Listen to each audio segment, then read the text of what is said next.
तो जय भारत दोस्तों, आज हमारा भारत फिर से एक नई मुकाम को हासिल कर लिया है। यूनेस्को की वर्ल्ड हेरिटेज साइट्स में से हमारे इंडिया की एक और नाम को शामिल कर लिया गया है और इसके साथ हमारे भारत में यूनेस्को वर्ल्ड हेरिटेज साइट्स की कुल संख्या 41 हो चुकी है और वह जगह है शांति निकेतन।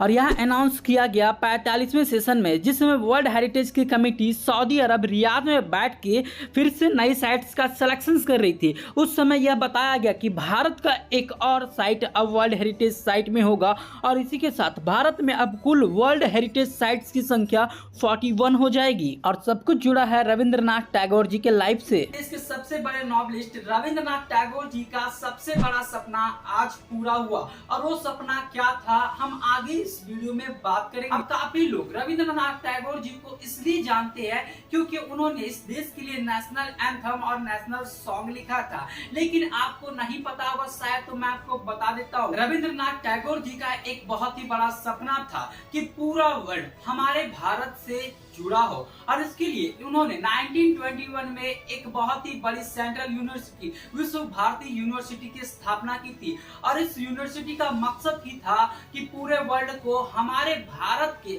हेरिटेज के बारे में दिखाना, हमारे भारत की कल्चर के बारे में दिखाना, क्योंकि वो भारत के कल्चर से काफी ज्यादा इंस्पायर्ड थे। लेकिन आज उनका ये सपना पूरा हो गया क्योंकि यह जो विश्व भारती यूनिवर्सिटी है एक्चुअली यह शांति निकेतन में ही स्थित है। ईयर 2009 में बीरभूम के लिए एक ह्यूमन डेवलपमेंट रिपोर्ट आई थी जिसमें यह बताया गया था कि बीरभूम डिस्ट्रिक्ट का शांति निकेतन एक ऐसा जगह है जो हर साल 12 लाख टूरिस्ट को अट्रैक्ट करता है। 12 लाख टूरिस्ट यहाँ पर घूमने आते हैं और उसमें सबसे ज्यादा फेमस है रविंद्र भवन, जो कि रविंद्रनाथ टैगोर की एक म्यूजियम है। तो गुरु, इसको जानने के लिए आपको थोड़ी सी हिस्ट्री में चलनी पड़ेगी। तो बात है 1863 की। देवेंद्रनाथ टैगोर जिन्होंने 20 एकड़ जमीन यानी लगभग 81,000 मीटर स्क्वायर का एरिया 5 रुपये एनुअल पेमेंट में भूगम मोहन सिन्हा से लिया था।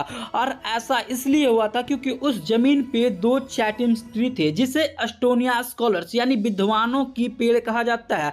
और जो भूगम मोहन बान थे ये तालुकदार थे रायपुर के। फिर उन्होंने वहाँ पे एक गेस्ट हाउस बनाया और उस गेस्ट हाउस का नाम रखा शांति निकेतन। बाद में शांति निकेतन काफी फेमस हो गया क्योंकि देवेंद्रनाथ टैगोर एक सोशल रिफॉर्मर थे और उन्होंने 1848 में एक ब्रह्मो रिलीजन की स्थापना की थी। और जब कोई भी आदमी किसी भी चीज का फाउंडर बन जाता है तो उसकी सक्सेस का राज जानने के लिए लोग उनके आगे पीछे घूमते ही रहे। और देवेंद्रनाथ टैगोर जी ठहरे एक शांति स्वभाव के आदमी, उन्हें शांति बहुत ही ज्यादा पसंद था, तो उन्होंने अपने गेस्ट हाउस का भी नाम शांति निकेतन रख दिया और इसका मतलब होता है एडोब ऑफ पीस, ऐसी जगह जहां बहुत शांति हो। अब जितने भी गेस्ट आते थे उन्हें शांति निकेतन में ही ठहरवाया जाता था और धीरे धीरे शांति निकेतन काफी ज्यादा फेमस हो गया। जैसे हम देखते होंगे हमारे डेली लाइफ में भी, अगर किसी जगह पे कोई पानी टंकी बनी या तो किसी जगह पे कोई प्लांट बना तो उस रोड का नाम ही हो जाता है पानी टंकी रोड या तो प्लांट वाला रोड। और धीरे धीरे वह एरिया प्लांट या तो पानी टंकी के नाम से ही डेवलप हो जाता है। तो वही हुआ शांति निकेतन के भी केस में, जब बहुत ही ज्यादा गेस्ट आने लगे तो वहां का एरिया धीरे धीरे शांति निकेतन के नाम से फेमस हो गया और कुछ ही दिन बाद पूरा का पूरा एरिया ही शांति निकेतन कहलाने लगा। यूनेस्को के ऑफिशियल वेबसाइट के अकॉर्डिंग शांति निकेतन को रविंद्रनाथ टैगोर जी के द्वारा 1901 में बनाया गया था। लेकिन जब आप इसकी डीप स्टडी करते हैं तो आपको ये पता चलता है कि एक्चुअली में शांति निकेतन को बनाने वाले रविंद्रनाथ टैगोर जी नहीं, उनके पिता देवेंद्रनाथ टैगोर थे। देवेंद्रनाथ टैगोर जी बहुत सारे लोगों को शिक्षा देने लगे और उनका एक सपना बन गया कि यहाँ पे एक स्कूल की स्थापना हो। एक्चुअली रविंद्रनाथ टैगोर जी ने शांति निकेतन को फर्स्ट बार विजिट किया था 27 जनवरी 1878 को, जब वे 17 साल के थे। फिर वे वहां 10 साल तक रहे। 1888 में जब देवेंद्रनाथ टैगोर जी को ऐसा फील हुआ कि यहाँ पे एक ब्रह्म विद्यालय बनना चाहिए, फिर उन्होंने एक ट्रस्ट डीड लिया और अपनी सारी प्रॉपर्टी रविंद्रनाथ टैगोर जी के नाम कर दिया। फिर रविंद्रनाथ टैगोर जी ने 1901 में वहाँ एक ब्रह्मचार्य आश्रम की शुरुआत की जो बाद में पत भवन के नाम से जाना जाने जाने लगा 1925 में। लेकिन इसके पीछे भी एक मिस्ट्री है। रविंद्रनाथ टैगोर जी जब रोड में घूमते थे तो सिर्फ कविताएं गाते रहते थे, लोगों को गाना सुनाते रहते थे, बस उनको इन्हीं सब चीजों में मन लगता था। वे घर में बैठे रहते थे तो नॉवेल लिखते रहते थे और इसी नॉवेल के कारण उनकी जो पॉपुलैरिटी है वह काफी ज्यादा फेमस होने लगी। 2000 से ज्यादा संगीत लिखी, बहुत सारे नॉवेल भी लिखे और 1905 में जब बंगाल का पार्टीशन हुआ तो उनका एक गाना काफी ज्यादा फेमस हुआ, एकला चलो रे। और इसका मतलब था कि अगर आपके साथ कोई नहीं चल रहा है तो आपको अपने लाइफ में अकेले चलना होगा। और इन्हीं सब कारणों के कारण साल था 1930। सुबह सुबह लोग बैठकर अखबार पढ़ रहे थे और उस समय अखबार में एक खबर आई कि हमारे भारत के एक पर्सन का सिलेक्शन नोबेल प्राइज के लिए हुआ है और वे पर्सन थे रविंद्रनाथ टैगोर, जिन्हें गीतांजलि के लिए नोबेल प्राइज दिया गया था।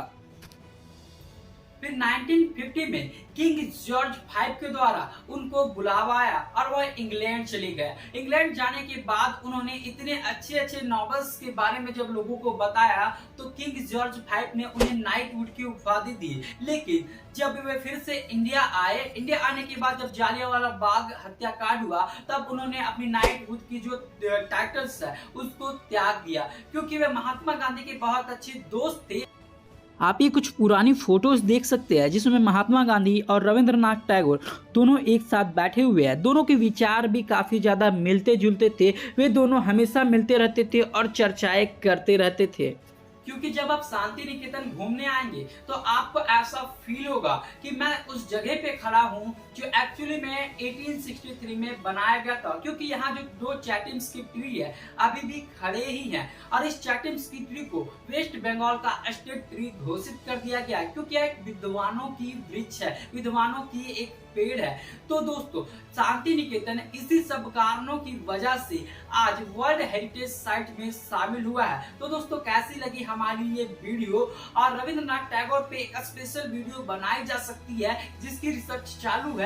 मैं आपको जल्द ही वो वीडियो दूंगा रविंद्रनाथ टैगोर की बायोग्राफी के बारे में, रविंद्रनाथ टैगोर का लाइफस्टाइल कैसा था, बहुत ऐसी जानकारियां हैं जो इस वीडियो में नहीं कवर हो पाई क्योंकि यह वीडियो काफी ज्यादा लॉन्ग हो जाती। तो दोस्तों आप हमारे चैनल पे बने रहिए। अगर आपको मेरी द्वारा बनाई गई वीडियो अच्छी लगती है तो आप मेरे चैनल को जरूर सब्सक्राइब करें।